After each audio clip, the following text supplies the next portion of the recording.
Orang yang suka memberikan nasihat kepada orang lain dimusuhi iblis. Kenapa? Tentu nasihat yang membawa kebaikan. Iblis nggak senang betul itu. Kita nasihatin teman, udah berhenti dah, jangan pada mabuk lagi. Iblis gergetan bener. Ini orang dilarang lagi. Kita nasihati teman, udah jangan masang-masang lagi dah, nggak bakalan kena, dikebohongin. Nggak ada orang jadi kaya masang judi, bangkrut malah loh. Ini kan termasuk tipu daya iblis, judi dinamain sumbangan. Itu sama saja itu, madu, racun mereknya madu. Judi dinamain sumbangan. Di belakang beca pada nyumbang. Kayak orang kaya lagunya.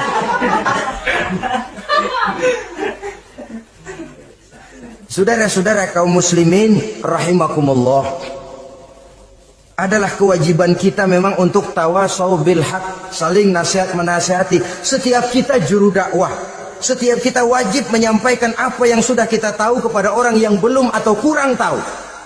Saudara yang bisa bismillah wajib mendakwahkan bismillah itu kepada orang yang belum tahu bismillah. Saudara bisa Fatihah harus menyampaikan itu kepada orang yang belum bisa Fatihah. Persetan dengan orang lain. Apalagi yang cuma kerjanya ngeritik saja, lu baru bisa Fatihah doang udah ngajar. Biar aja yang diajarin gak bisa Fatihah kok. Apa masalahnya pemerataan di bidang keilmuan? Sebab memang biasa penonton itu selalu lebih pandai menilai, kayaknya lebih pintar dari yang main. Sama saja orang nonton bola ngomel melulu, padahal dia sendiri belum tentu bisa main. Dengerin orang pidato pun begitu, monten bisa. Wah, kalau dia yang pidato 1 jam kayak semenit. Tapi kalau si Ano tuh kita udah pegel belum juga mau berhenti. Monten bisa, coba dia suruh pidato udah 1/4 jam masih ama ba'du. Apa mau dibilang ama ba'du? Yang ketujuh, yang menjadi musuhnya iblis, taibun sabitun ala taubatihi, orang yang bertaubat dan tetap di atas taubatnya. Secara jujur, tidak ada manusia yang tidak punya salah. Dan orang yang baik memang bukan orang yang tidak punya salah. Karena tidak ada orang yang tidak punya salah. Orang yang baik adalah orang yang apabila melakukan kesalahan dia segera sadar, dijadikannya itu sebagai pelajaran untuk tidak diulanginya lagi pada masa yang akan datang. Biasanya kita menghakimi orang pintar, kita nggak merasa bahwa kita juga punya kesalahan. Kalau kita ngelihat maling ayam kita teriak, padahal kita nyolong kambing. Lebih besar dari si maling ayam, merasa diri lebih benar dari yang lain, padahal kita lebih kotor dan lebih jelek. Hilang sifat introspeksinya. Yang kita musuhi, yang kita caci maki, tahu-tahu kita sendiri yang melakukannya. Saudara-saudara kaum muslimin, orang yang bertaubat dan tetap dalam taubatnya stabil, itu musuh iblis. Apa ada orang yang taubatnya nggak tetap? Ada. Yang istilah kita taubat sambal namanya. Kalau dia makan sambal kepedesan, taubat makan sambal. Besok mau makan kagak ada sambal, ngomel. Mana sambal? Kemarin udah taubat, sekarang mana sambal? Ini taubat yang namanya taubat sambal.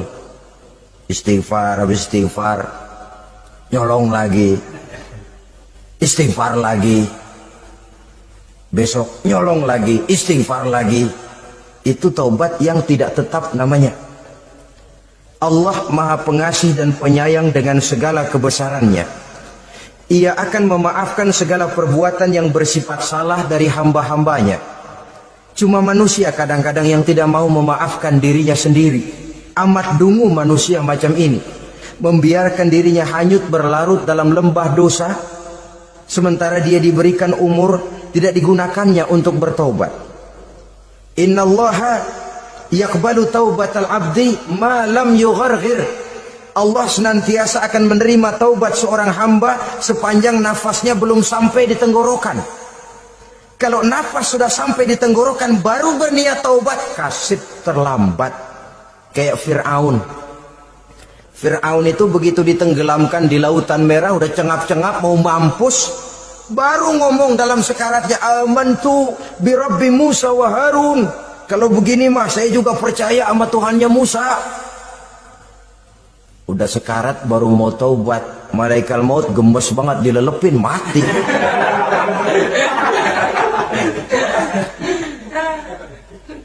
Nah, kepada adik-adik remaja, biasanya kalau sudah bicara taubat, pikiran kita, taubat mah urusan 70 tahun ke atas. Kita masih lama ini. Sebenarnya tidak.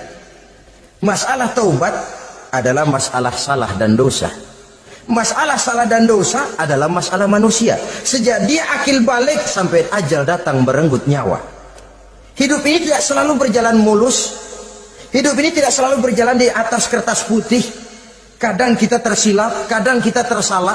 Kadang situasi dan kondisi menyebabkan kita berbuat lain dari yang seharusnya.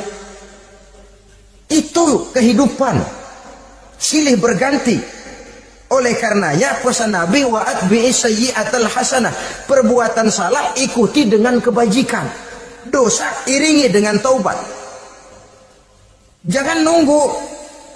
Saya untuk taubat takut nanti bikin lagi. Nah, ini namanya punya harapan mau bikin lagi.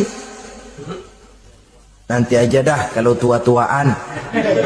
Saudara, kalau dosa itu ditumpuk, itu sama saja kotoran yang menodai hati. Kalau kotoran nggak rajin kita bersihin, dia akan berkarat.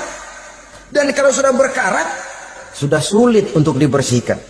Itu makna ungkapan Imamul Ghazali, hati manusia sebening kaca.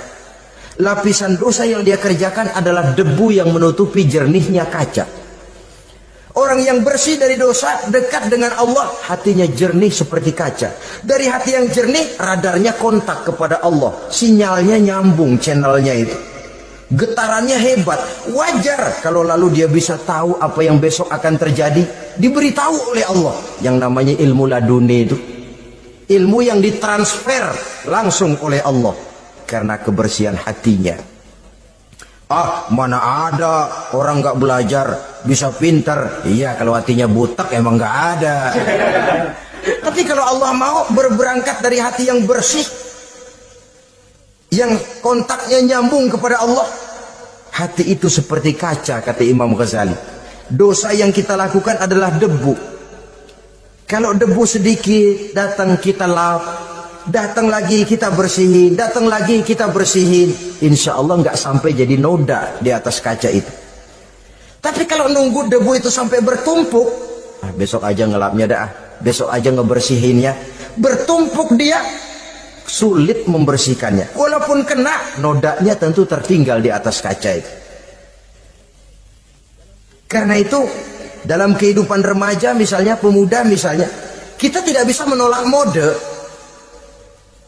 Tidak bisa menolak musim.